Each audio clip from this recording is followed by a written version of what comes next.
Magsasangag ako. May leftover kaming rice. Ito. Tapos itong longganisa tsaka egg.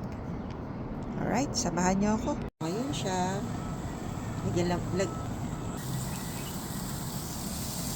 Ito naman to. See? Sangag mo lang. Ayan na siya. At ito yung garden ko. Sa umaga. Tingnan nyo, nag-ano na siya. Bali, parang, oh my God, hindi mo na alam kung saan katatapak. Talbos lang tayo. Mabilis ang talbos. Ganito.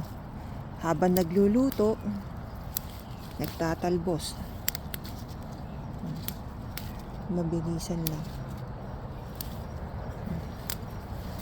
Lalago nila, oh.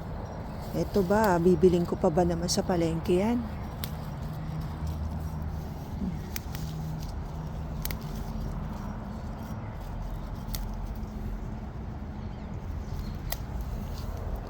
Sabi ko sa asawa ko, magda-diet ako eh. Request naman niya yung mga ganitong ulam. Oh my God.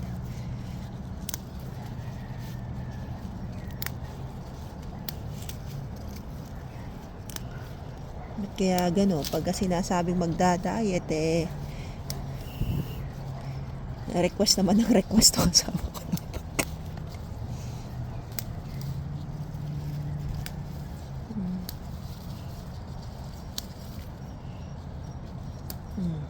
See? Diba? Ayan pa. Ayun, may talong. Tignan natin tong. Ito yung talong na ano. Ito na lang. Ito na lang pala. Tsaka yung mga dahon. Ayan. Madali na lang linisin yan. Ayan na. See? Saan pa kami ng gasol? Meron pa nito.